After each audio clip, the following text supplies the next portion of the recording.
Forever and a Day. Chapter 9. Leah Meyer. Joe couldn't tell how long he'd been in the basement of the Door House. He had simply woken up there after having been knocked unconscious. It had been day when he arrived at the house, but night when he first awoke. He had drifted off several times, only to awaken to the sound of footsteps overhead and muffled talking which he couldn't understand. His head was throbbing, his throat was dry, but nobody had come down the stairs for as long as he had been awake.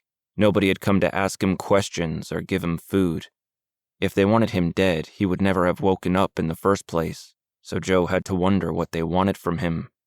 As he considered that question, wonder quickly turned to worry.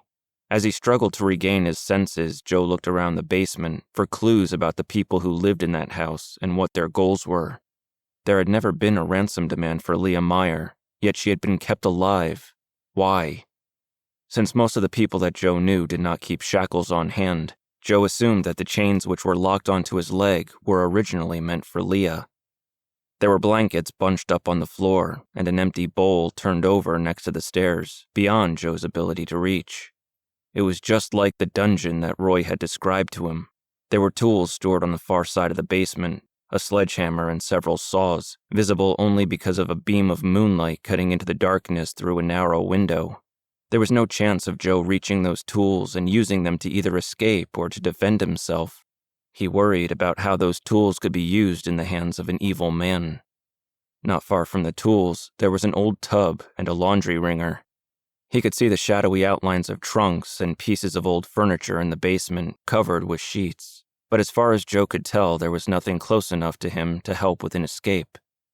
In the darkness of the basement, and perhaps because of his recent head trauma, his eyes began to play tricks on him. Swirls of color danced before him, where no color should have existed. Beyond those colors, Joe felt the faintest emotion in the basement with him. It was hazy, but after he noticed that emotion and started to look harder at the basement to find whoever was with him, it seemed to inch closer and closer to him. "Hello?" he asked into the darkness, toward his companion. His voice was weaker than he expected. He was in desperate need of water, and even if he chose to scream for help, he wasn't sure that he could get the volume that would be necessary for anyone outside of that house to hear him. It would have been a gamble anyway, to scream for help and pray for a response before his captors could make their way down the basement stairs and silence him forever. His companion did not respond, but seemed to dart across the room and hide in one of the far corners. With the colors dancing before him, it was hard for Joe to make out anything in the darkness, but he knew that someone was there. "Please, answer me," Joe said, still weak and tripping over his words. His hands were hung by his side, feeling as though they weighed 100 pounds each and grew heavier by the minute. He hadn't tried to stand or pull at his chains since waking up. The more he tried to move, the more he noticed that his arms and legs were responding more slowly than normal. His face felt puffy. His companion seemed curious. It took a step toward him and crouched down, and still Joe could not even tell whether or not his companion was male or female, or how tall or old it was. Everything about his companion was merely a vague hint of a feeling. There were no other emotions in that moment, not from outside or from within the house. Though he tried to reach out and see if he could find whoever was keeping him held in that basement, doing so only caused his head to hurt. The companion inched forward, moving in an almost animal-like fashion, with its hands on the floor and its head cocked to the side. "Who are you?" Joe asked his companion. Waves of desperation washed over him. Hopelessness, sorrow. He could feel them gripping his heart and squeezing, and he remembered feeling a similar darkness inside of the neighboring houses as he walked up the street. Even then, it was little more than a haze of darkness. It was a notion of being helpless, the fear of whatever might come next. Why was his companion so terrified? "Please, talk to me," Joe said, still finding it hard to get the words out without jumbling them. The companion moved closer, inch by inch, through the darkness, never becoming anything but a notion of what might be there. A trick played by Joe's eyes, a figment, only barely on this side of imagination.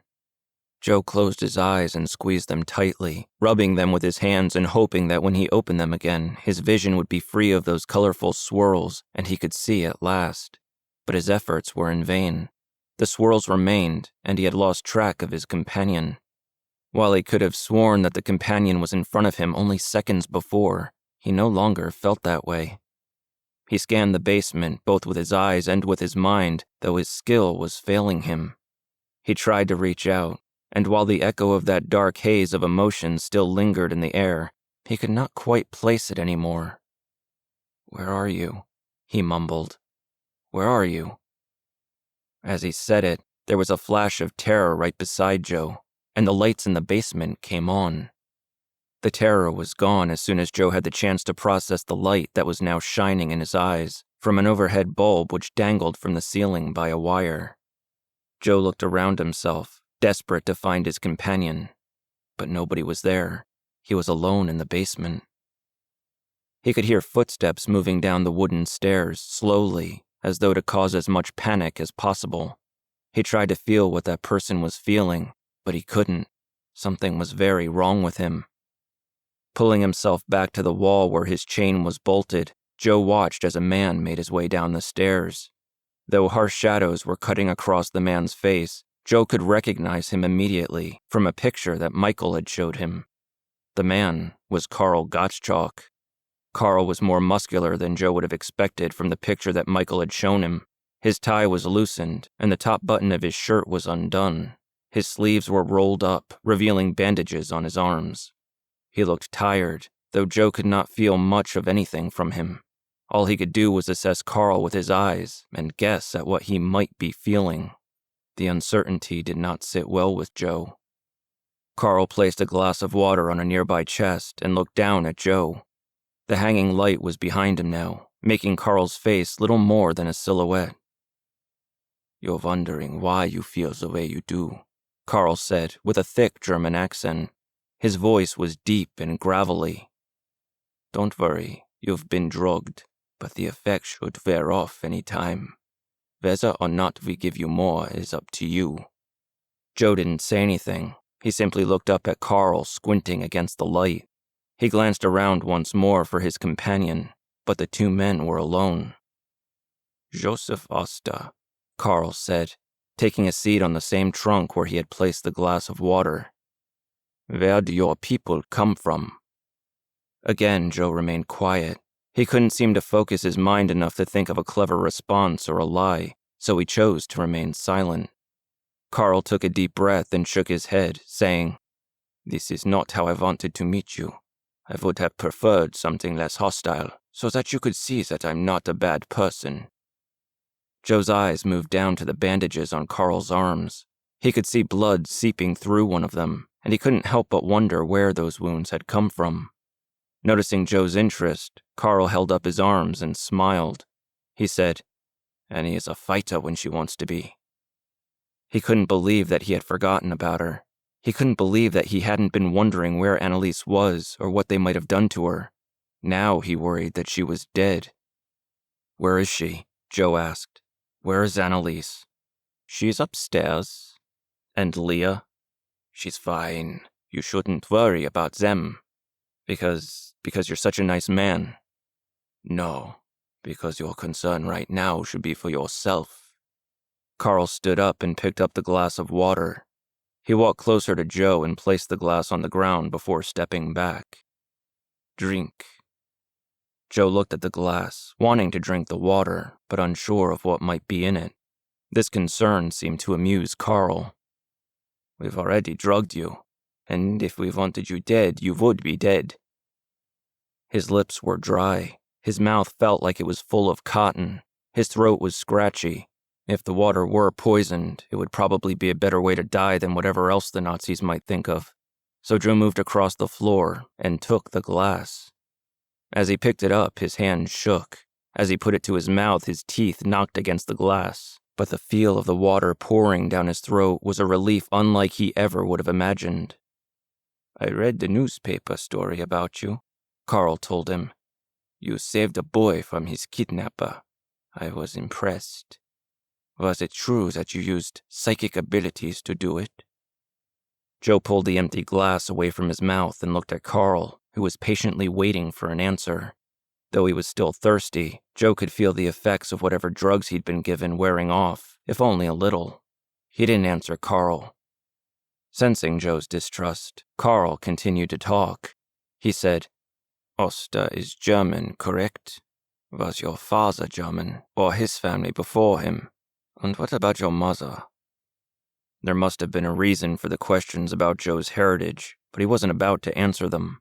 He wasn't sure why Carl would be so interested, but he didn't want to say or do anything that would result in his death. For all he knew, declaring himself a full-blooded German might get him killed for his lack of loyalty, or even worse, it might make the Nazi like him. "I can understand your hesitation," Carl told him. "You don't trust me. You don't know who I am or what I could want with you. But I assure you, I have a great deal of respect for what you can do. Had it not been for the girl, I would have come into your store and introduced myself. Perhaps we could have been friends. Considering the fact that you've been holding a girl hostage for well over a year, I don't see how we could have been very close friends. There are situations, reasons for what I have been forced to do." Carl turned away and put his hands to his face as he seemed to be deep in thought. When he looked back to Joe, there was a hint of desperation in his eyes. He told Joe, "I am not a monster. I truly hope that you will someday realize that truth, that you will see what I see and feel what I feel. Perhaps once the medication has left your body. Perhaps then you will feel that my intentions are pure." Joe was considering smashing the glass in his hand and driving one of its shards through Carl's neck, but he doubted that his movements would be refined enough to get the job done. "I can see that you're not quite ready to talk with me," Carl told him, looking toward the glass in Joe's hand. Apparently, Joe had not been very subtle about his thought process. Carl walked toward Joe and held out a hand, which Joe ignored. Carl then bent down and took the glass from Joe. He was close to Joe when he looked him in the eyes and told him, "We'll talk again." After that, Carl walked up the stairs and out of the basement, turning off the lights as he went. Once again, the room was plunged into darkness. As Joe's eyes struggled to adjust, he once again felt the presence of his companion. How much time had passed since Carl's visit, Joe didn't know. It felt like hours, but the outside world was still dark, and the footsteps and muffled voices overhead continued. There was yelling at one point, an argument between two men, probably Carl and Max. It sounded like Carl was blaming Max for the mess that they were in, and demanding that he remedy the situation. Max argued in his own defense. As the yelling continued, Joe could hear Annalise's voice, raised above normal levels, but still too muffled for him to make out what she was saying. Her tone was pleading. There was stomping of feet, and what sounded like someone being thrown to the floor, but all Joe could do was yell and pull against his chains, trying to break free and help her. He knew that his efforts were useless, but he had to try. Throughout the fighting, Joe could hear the sound of another woman's heels walking across the floor above him. She walked calmly, and he never heard her voice. If she was part of their argument, she was speaking in a much more quiet tone. Slowly, as the time passed, Joe's mind and body began to feel more normal. He was getting stronger, and he was beginning to make out the emotions of the people in the house, but it was all still jumbled. Though he suspected half a dozen people under that roof at most, Joe felt as though he could feel 10 or 12 people, all with different emotions. His companion became a vague notion more than an actual being, as Joe's skill returned to him. Though he could feel a certain level of darkness in the basement with him, it was so small and so dissimilar to anyone he had ever felt before, that Joe was forced to conclude that his companion was either a figment of his own imagination, or there was an evil rodent living in a house full of Nazis.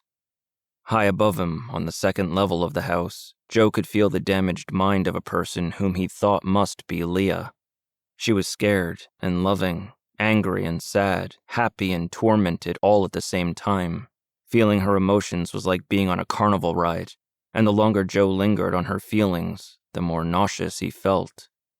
Then something changed. Leah became very alert, as though someone had barged in on her.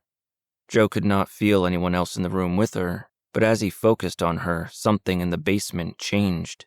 There was a sudden anger around him, so pure and unrelenting that Joe had to ball his fists and squeeze his eyes shut. It was like someone was screaming in his ear and would not give him the chance to tune them out. This anger was similar to the terror that he'd felt from Harvey Jenkins' ghost, but the essence of the being was different. If this was a ghost, it was someone that he had never encountered before. As suddenly as that anger had started, a sense of hope and relief washed over him, as sharp and unrelenting as the anger. Now both ears had a voice screaming into them, but all Joe could hear from them was conflicting emotions. His head was throbbing. His fingernails were digging into his palms. He hunched over, grabbing his head, and screamed, "Stop! Stop! Stop!" The feelings pulled back, but continued to linger. The hope turned to frustration. The anger grew. Emotions swirled around him and through him, and Joe struggled to gain some sense of control over them. The door to the basement opened. Light from upstairs cut through the darkness as sharply as the emotions of whatever beings were in the room with him. Joe glanced toward the door, but could not feel the person who was standing at the door, casting a shadow on the floor below. All he could feel were the ghosts. He could hear footsteps on the stairs, slowly making their way toward him. The shadow on the floor was shrinking more and more as the dark form began to take on a distinctly more human shape. It was a woman. She was perhaps 45 or 50 years old, with graying hair that matched her blue-gray dress. Joe couldn't make out any details at first, but he could see that she was carrying a tray with her. "Leave," she said, though not to Joe. The ghosts that seemed to be torturing his mind pulled back even farther and then disappeared entirely. He could not feel so much as a hint of them any longer. His head continued to ache, and the woman's emotions were soft and delicate compared to what he had felt only moments earlier, but she was not a soft and delicate woman. She stood over him, looking down with cold eyes and not a hint of emotion on her face.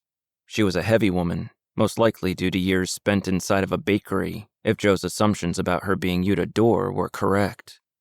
As she turned to put the tray down, Joe caught sight of a rather noticeable goiter on the woman's neck. His eyes moved away from it immediately, because he'd always been taught that it was impolite to stare. It seemed strange to be applying that lesson to the woman who was holding him captive.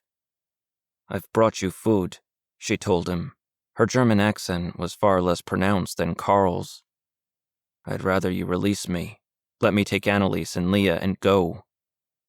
"You are trespassing on my property. You're lucky that you weren't shot." "Then call the police." Yuta didn't seem amused by his joke. She walked to the overturned bowl that was sitting on the ground next to the stairs and brought it back to the tray. She dumped a plate of food into the bowl and dropped it onto the ground next to Joe. Joe looked at the food, but didn't touch it. Walking to a wooden chair which sat in the darkness, Yuta reached into her pockets.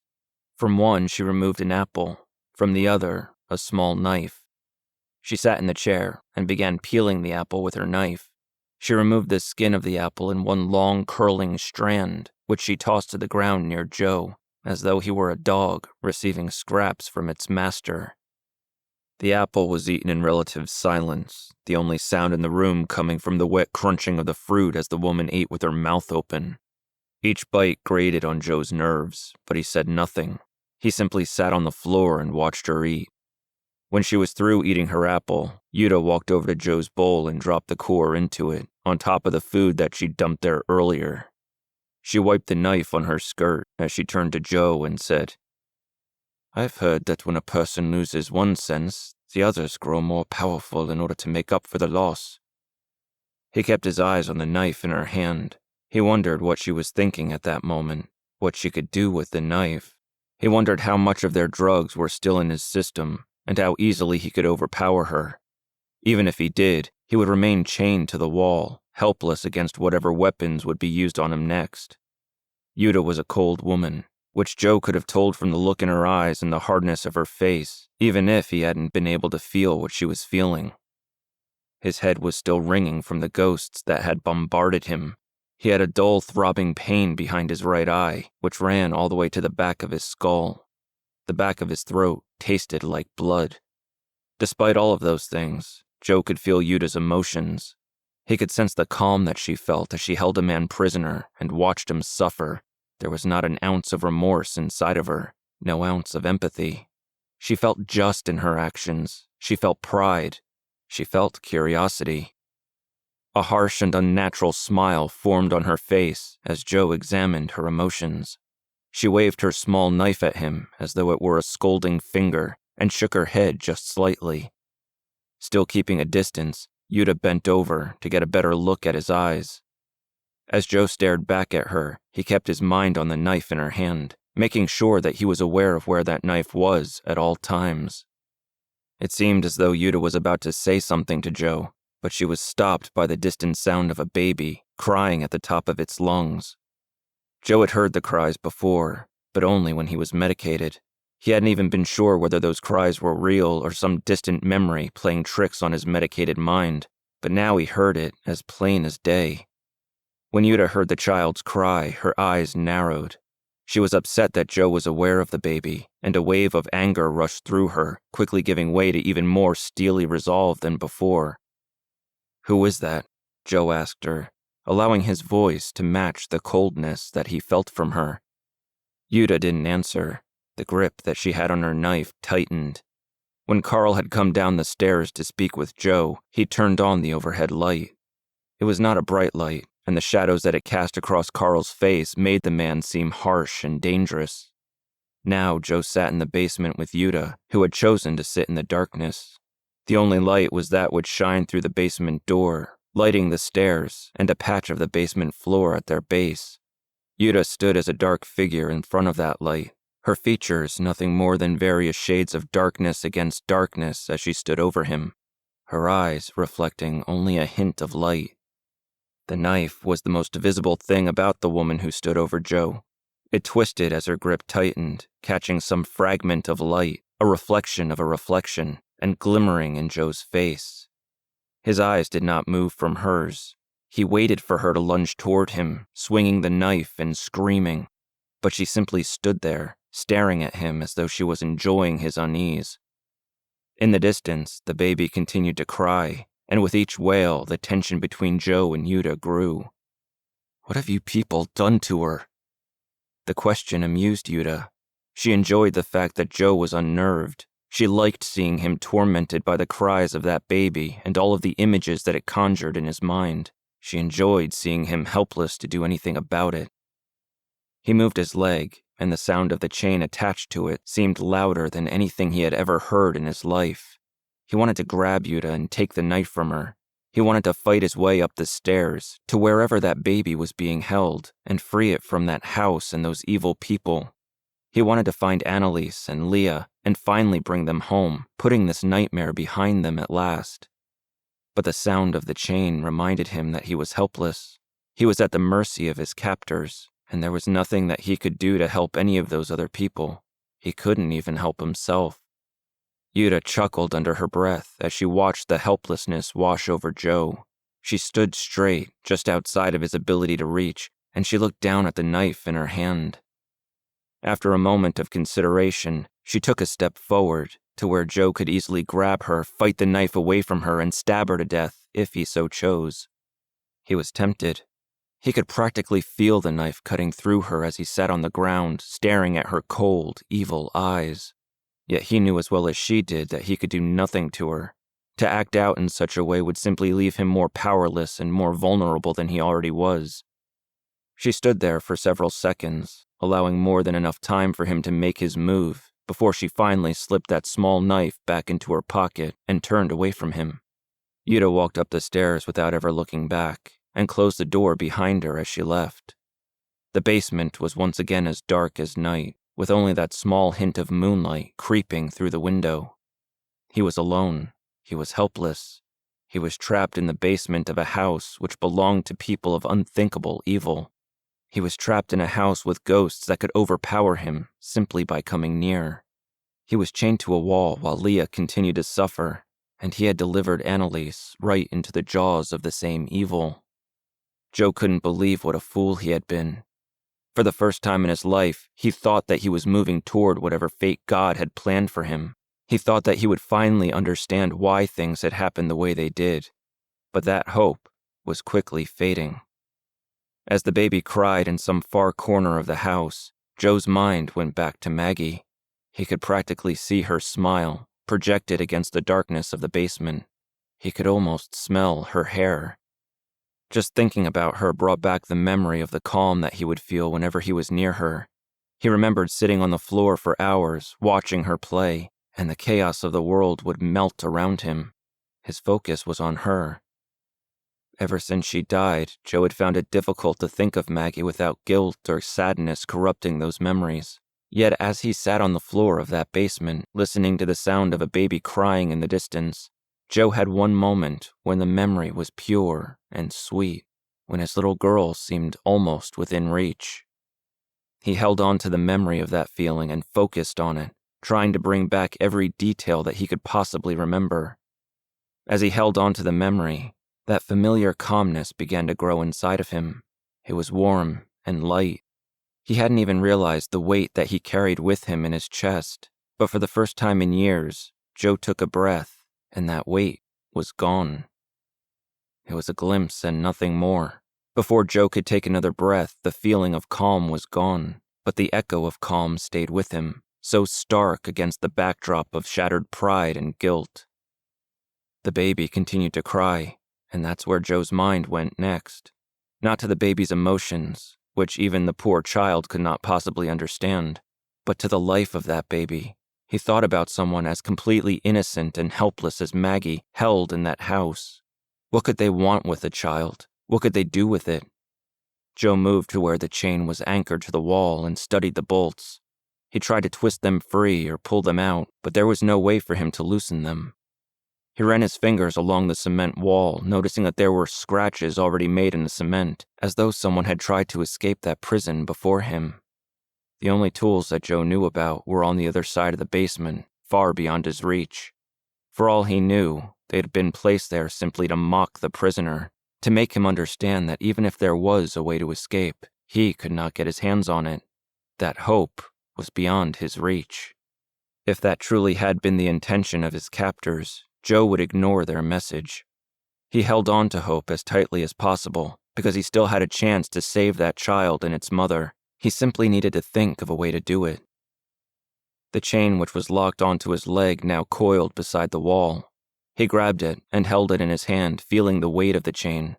It was heavy. It was solid. It was the only tool that he had available to him, unless one counted the bowl of food and the apple skin that had been thrown at him. Joe took the chain in his hands and held it tightly as he swung it toward the wall. It struck the wall hard, and he felt a surge of pain run through his hands. The pain did not stop him. He continued to swing the chains over and over again, hoping that one of those swings would take a chunk out of the wall and allow him to pull the chain's anchor free. But after several minutes of trying, he had made no progress. Each time he hit the wall, the sound of the blows seemed to grow louder. There was no way to hide the sound, and he knew that the people upstairs must have heard him trying to escape, but none of them came running. Nobody tried to stop him. Nobody came to threaten his life. They weren't worried about his attempt to break free. He kept hitting the wall, telling himself that their lack of concern was a mistake on their part. But deep down he knew that if they believed him to be a threat, they would take action. To them, his attempt was a joke. Doubt was beginning to creep in, dulling the hope that he was trying so desperately to hold on to. After wearing himself out on the wall, Joe stopped and examined his work. He felt the wall through the darkness, hoping that his eyes were playing tricks on him, but he had truly made no progress at all. Though he had perhaps scratched the wall and the chain's anchor a little bit more than it had been before, he was no closer to breaking free. Still refusing to give up, Joe turned his attention to the other end of the chain. He studied the way the chain connected to the shackle around his leg and the lock which kept the shackle secured. He wondered how easily he could break the lock or the shackle, and contemplated using the chains to make an attempt, but doing so was more likely to break his leg than to break the metal. Joe even wondered if it would be worth breaking his own leg. He wondered if there was a way to slip his leg through the shackle, if he were willing to break the right bones, but he couldn't think of a way to make it work. His muscles were aching as he sat there in the basement. He knew that if he was ever going to attempt an escape, he would need more strength than what he had left in him. His eyes wandered toward the bowl of food that Yuta had left on the floor. The bowl contained scraps of meat, bread, and vegetables, most likely left over from whatever had been cooked for his captors. He could smell it, even at a distance. At first, the thought of eating anything that they gave him turned his stomach. He didn't know what they would put into the food. He didn't know if it was safe. But the longer he stared at that bowl, the more he began to think about what he would need to do in order to save the child. The baby's cries had stopped without Joe noticing. Perhaps it had happened while he was slamming his chain against the wall. But even though he could no longer hear the baby crying in the distance, he could feel the presence of the child, and he knew that he could not give up until that child was safe. He moved to the bowl and took a piece of meat in his hand. He smelled it to see if the meat was still edible, and then put it into his mouth. As Carl had told him earlier, if they wanted Joe dead, he would be dead. He wondered how long the night could last. His arms were aching, his leg was stiff, he was thirsty and weak, and the night seemed to last forever. Joe had fallen asleep at least twice since his meal, more likely due to being beaten over the head, drugged, and locked in a dark basement by himself than anything that might have been in the food. There was no way for him to tell how long he had been asleep each time he drifted off. His dreams were choppy and hectic, filled with screams and severed limbs. When he woke up, he no longer felt tired, but for all he knew, he had only been asleep for seconds. The people upstairs were still awake. He could hear footsteps and muffled talking every now and then when their voices were raised. He could feel fatigue from them and desperation, mixed with curiosity from at least one of them. There was nothing that surprised him about his captors. As he pushed his mind farther, trying to get a feel for Annalise or Leah to see if they were all right, he picked up on a hint of love. It felt like Annalise, if he had to guess. He hoped that if they had to be locked up in that house, they were at least locked up together. Perhaps that bit of love that he felt was a sign that his hope had been fulfilled. Fear, panic, sharp as a scalpel and striking Joe so suddenly that it might have thrown him to the ground if he weren't already there. There was a ghost with him in the basement, someone he knew. Joe sat up straight and tried to look through the darkness, though he knew that doing so was pointless. "Harvey," he said, just loudly enough for someone nearby to hear, but not loud enough for anyone upstairs to overhear, even if they were sitting next to the door. Harvey was worried now. He was nervous and scared. Joe could feel it in his own gut, as though he himself didn't know what to do next or where to turn. "Harvey, I need you to get someone," Joe told him. "I know you can't talk to them, but you need to give Sam some kind of sign. You need to get help." More panic. There was no way that Harvey could do this. He'd spent 2 years trying to communicate with people, and the person that he had come the closest to communicating with was now locked inside of a basement. Joe began to wonder. His mind went back to the night when Annalise was struck by the car, and how Harvey had drawn him out of the Capitol just in time to witness it. He was scared that night. "Is this why you were scared?" Joe asked him. "Are these people the reason why you were trying to talk with me?" The panic subsided just slightly. It was enough for Joe to pick up on, and even though he didn't sense any great waves of joy coming from Harvey, he did feel that he was on the right path, which, the more Joe thought about it, was terrifying. The monster. Before Joe could attempt to pick up on any sort of response from Harvey, there was someone else in the room with them. Joe could feel fear rising in Harvey so strongly that his head ached. There was anger and hatred, with amusement mixed into the emotions of that other being in the room with them. Joe squeezed his eyes shut and put a hand over his mouth to repress any screams that might slip out of him because of the pain. The emotions built, and Joe could only imagine Harvey struggling against this violent, oppressive ghost that was now attacking him. He could feel both sides of their struggle, and he could barely breathe because of those conflicting emotions. Then, as suddenly as anything Joe had experienced in his life, it was all over. The ghosts were gone, and the room fell into an eerie calm. All he could do was sit in the darkness, waiting to see if either of them would return. Seconds passed, and Joe held his breath, expecting another sudden onslaught of emotion, but nothing came. He was alone in the basement, In his mind, he could picture many ways to escape his situation. He could imagine himself picking the locks on his shackle with a nail that he just happened to find on the floor and sneaking upstairs. There he would find his captors asleep, and he would be able to quietly find Annalise, Leah, and the baby, and he would be able to get them out of the house.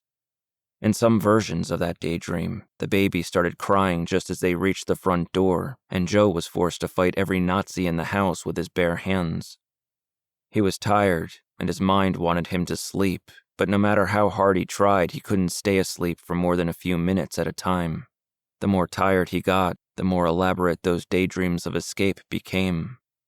The truth was that he was in no position to fight. His head was throbbing, and his muscles still felt weak from whatever drugs they had given him. All he could do was sit on that hard floor and try to feel the rest of the house, to ensure that Annalise was safe and that Leah and the baby were at least as safe as they had been when he arrived. Joe hadn't heard footsteps overhead for some time, and the emotions of the house had dulled, leading him to believe that some of the others in the house had gone to sleep. But after a long period of silence, he heard the footsteps of a woman on hardwood floors above him. The footsteps were followed by banging on a door and muffled yelling. He could tell that it was Annalise, but he couldn't hear what she was saying. She was anxious and restless. She was growing more desperate by the moment, which could have easily gotten her into trouble. Joe wanted her to stop. He wanted her to be quiet and go back to whatever bed they had given her, drawing as little attention to herself as possible. One of the men stirred and started to walk toward the banging and yelling. This was a man that Joe hadn't met before. It was a man who was nervous and agitated. He was embarrassed for reasons which Joe couldn't begin to understand, but he made a note of it. When the man reached the door that Annalise was pounding on, the pounding stopped. There was no more muffled yelling. Joe couldn't hear anything for several moments, but he found himself waiting for a loud bang or the thud of someone dropping to the floor. He found himself holding his breath as he waited for the next sound or the next flash of emotion, but the house fell silent and remained that way for what seemed like an eternity. Finally, Joe felt Annalise's desperation grow. She and the man began to walk across the floors upstairs, and there was a moment when that desperation inside of Annalise mixed with a wave of affection. Whatever crazy scheme she was thinking up, Joe got the sense that she was acting out of love. Perhaps she was planning something dangerous in an attempt to save her sister. He worried that she could do something stupid and get herself killed, all for the chance to free her sister and the baby. He prayed that she wouldn't be so foolish. They needed to bide their time and only act once they were able to take reasonable actions and reasonable risks. Leaping into danger was what had gotten them into this mess in the first place. For the longest time, he heard nothing. He felt nothing but distrust, dislike, and pleading desperation. Nothing unexpected, and nothing which told him what was going on upstairs. He waited, listening and gripping his chain in his hand much tighter than he realized, until the sound of footsteps broke through the silence, making their way closer and closer to the basement door. The door opened, only slightly at first, allowing the sounds of whispers to carry into the basement without giving away what those whispers were saying. Then the door opened wider, and someone stepped onto the stairs. Joe watched the stairs, seeing the shadow of a woman walking down. He knew it was her, but he couldn't see her in the darkness, and nobody had bothered to turn the overhead light on. "Joe?" came her shaking voice, as though she wasn't entirely sure that he was down there. She was even more nervous now than she had been when she was talking with the Nazis. Though she didn't have to worry about Joe shooting her, Annalise was clearly unsure of her situation. When she reached the bottom of the stairs, she turned toward him. She was a shadow amidst the darkness, straining to see Joe. "Joe, are you there?" At first, when he tried to speak, the words got caught in the back of his throat. He needed to try a second time, forcing the words out of him. "I'm here. Are you all right?" "I've been locked in a bedroom since we got here. I haven't spoken very much to anyone." "Have you seen your sister?" "No," she said, and then quietly added, "But I heard." "A baby?" "Yes." As she spoke that reply, Joe could feel emotion radiating off of her. Anger, hatred. "Whatever they've done to her, we will get her out of here. She'll be safe," Joe said. Annalise smiled and put a hand to her face as though she couldn't believe she'd done it. She said, "I don't think we're in a position to be helping right now. We'll find our moment." "Can you?" she started, before stopping herself. She was uneasy, nervous. Joe tried to reach out to her, but his chain would not allow him to move much farther than he already had. Instead, she stepped toward him and took his hand, sinking to the floor to sit with him. "Can I feel her?" he asked, trying to study Annalise's face in the darkness to see if she'd been hurt. She nodded her response to him. Joe brushed a strand of hair away from her eyes as he told her, "She's upstairs, farther away than the others, so I'm assuming that she's on the second floor. Is she?" "She's going to need help when she gets out of here, but she's strong and she loves that baby of hers." Hatred rushed through Joe, so suddenly that it caught him off guard at first. It came as soon as Joe mentioned the child, and he couldn't blame her for feeling it. Whatever those people had done to Leah, they deserved to suffer for it. Annalise gently put her hands on either side of Joe's face and looked him in the eyes as she said, "You have to do what they want, Joe. Whatever it is, you must do it." "I don't know what they want from me yet," he assured her, before looking down and speaking more softly as he said, "But they're not good people. Whatever they want, it will be for evil, for their twisted ideals. Whatever it is, you have to understand that I can't be a part of that." "I don't understand. I don't see why you can't just give them what they want if it means saving our lives. What's the point of saving our lives if I sacrifice our souls in the process?" He could feel her annoyance and desperation. On some level, she hated him, but she was trying her best to hide that emotion from him. It looked as though she was about to say something to him, to try to convince him to do what she was asking. But instead of begging, she leaned in closer to him and kissed him. The kiss began soft and sweet, but quickly turned more intense as desperation fueled the flames of her passion.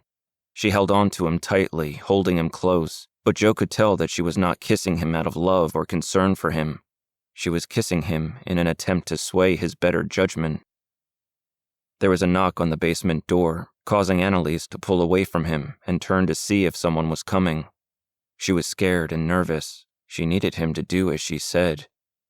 Turning back to Joe, Annalise looked him directly in the eyes and said to him, "You are a good man. Do whatever is necessary, Joe. Do what you have to do in order to survive. Worry about your soul later." "Your time is up," Carl said from the top of the stairs, where Joe could not see him. Joe didn't say anything to Annalise as she lingered, trying to think of some way to convince him. Instead, as she rose and started to walk toward the stairs, Joe's mind went back to Vasya and the years that she had spent watching him resist getting into situations like this, all the while telling him that helping others would ease his soul. If only she could see where that advice had gotten him. Annalise turned and gave him one last pleading look as she walked into the ray of light from upstairs. She held that look for a moment before walking up the stairs toward the door. On her way up the stairs, the overhead light in the basement came on, and Carl began to walk down into the basement. He passed Annalise on his way down, barely slowing to acknowledge her existence. Hatred rose in Annalise as Carl passed her. "Hello again, Joe," Carl said, standing by the bottom of the stairs. Joe did not respond. Annalise walked through the basement door and began to close it behind her. As she did, that hatred that she felt for Carl faded, replaced by love, mixed with a certain amount of pride. "May I talk with you?" Carl asked, walking to the chair where Yuta had been sitting earlier and taking a seat. If Carl was trying to seem friendly with his soothing tone and forced smile, the act was not working. The overhead light allowed Joe to see him more clearly than he had seen Yuta or Annalise, but it was also casting harsh shadows across his face, making him look more sinister than he would have liked. Joe's eyes wandered back to the basement door and that strange emotion that he sensed from Annalise. His mind was racing with questions. "She hasn't been harmed, if that's what you're wondering," Carl told him. "What about her sister? What about Leah?" Carl hesitated. Not quite what Joe would call nervous, but he was uneasy at the mention of Leah's name, possibly even confused. He did not want to talk about Leah. Joe's eyes moved down to the bandages on Carl's arms. He could no longer see blood soaking through them. "Annalise did that?" Joe asked. Carl hesitated for a moment before answering. "Yes." "Was this while you weren't harming her?" "You insist on seeing me as the villain. You don't see yourself that way?" "No." "Then how would you describe yourself?" "An idealist, perhaps." "I've read about your ideals." "Have you? And what have you read exactly?" "I've read about your hatred, your brutality, your unrelenting need to destroy anything that isn't like you, your master race."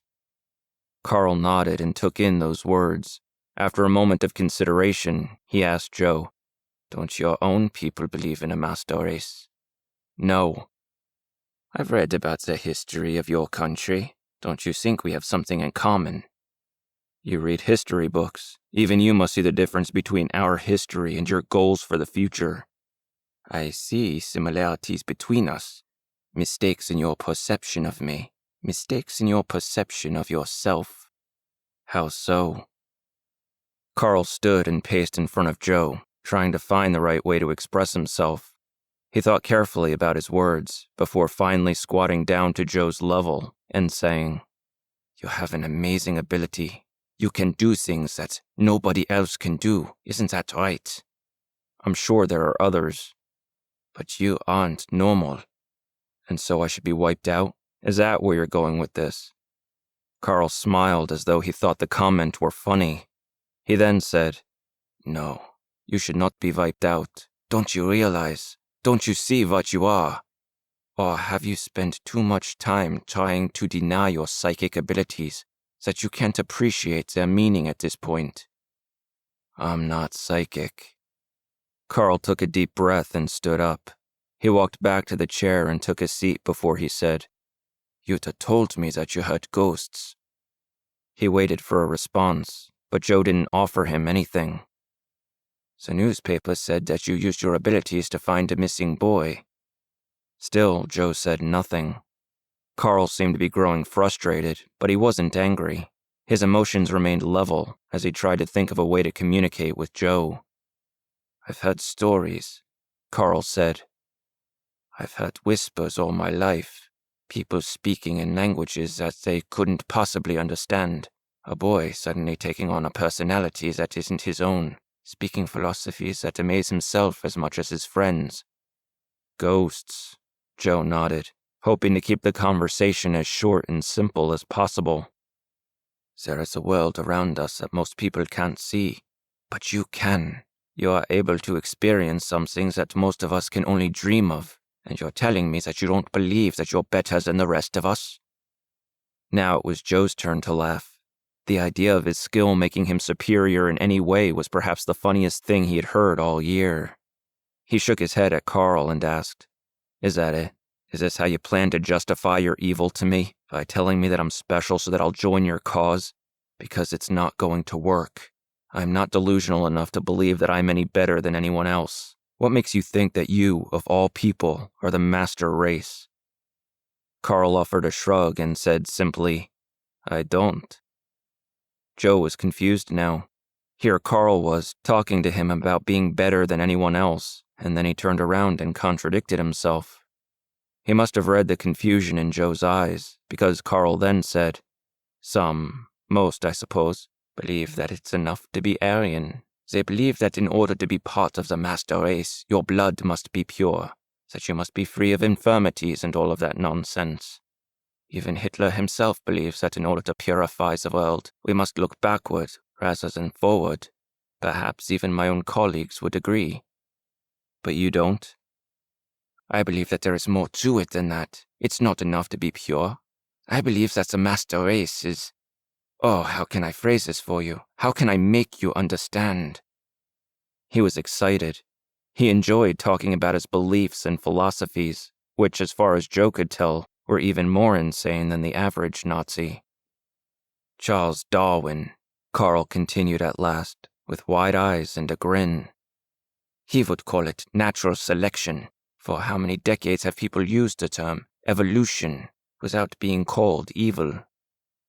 Darwin wasn't talking about this. Master races, murder. Survival of the fittest. That is how it's phrased, correct? What do you think happens to the rest of the people as humanity evolves? Joe didn't answer the question. Honestly, he had never been a big believer in Darwin's theory, though he'd never considered the man to be as maniacal as the Nazis. Carl continued, I look at your country, and it's not all that dissimilar from my own in many ways. I see advocates for eliminating the weak and the culturally undesirable, Margaret Sanger, H.G. Wells, people whose voices are respected in your society. I don't know who Margaret Sanger is, but she sounds as delusional as you are. Whether you know them or not does not matter. The fact is that there are people all over the world in a race for dominance. They're fighting to ensure their place on the evolutionary ladder. I am fighting to ensure your place. But only if I'm a pure-blooded Aryan, right? I believe in the stronger lineage, yes. Even dog breeders believe in stronger bloodlines. So what is your special skill? What makes you worthy of evolving with me? Carl shook his head at this. Obviously, he had no psychic powers or anything that would put him on the list of highly evolved human beings. So what happens to you once the war is over and my perfect people take their thrones? I am a soldier in the war, fighting for my cause. My blood is pure, and people like me could help strengthen future generations, weeding out impurities that could prevent our evolution from taking hold, Carl reasoned, though he seemed to be struggling to vocalize his thoughts.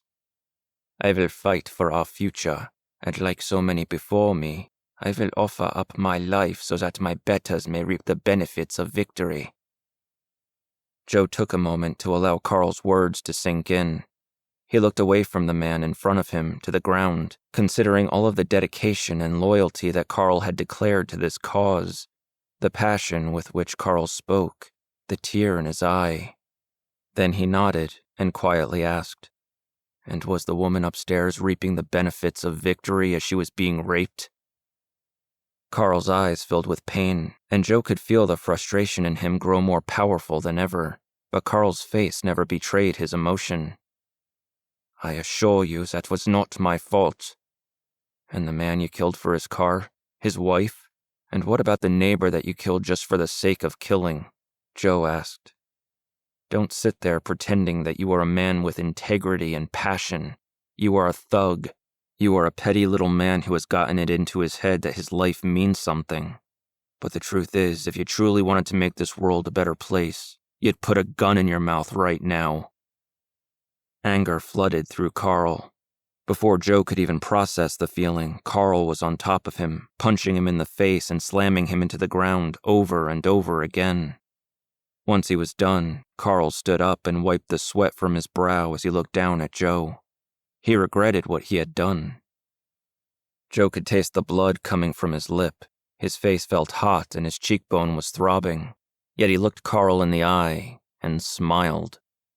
The smile seemed to make Carl uneasy. He didn't know how to react to it. He didn't know how to speak to Joe now that any chance of a civilized conversation was ruined. He had made a mistake, and he didn't know how to rectify that mistake. The sun will be up soon, Carl told him. Get rest. We'll start work in a few hours. What work? Carl didn't answer. He simply walked away from Joe and up the stairs, turning off the overhead light as he left the basement.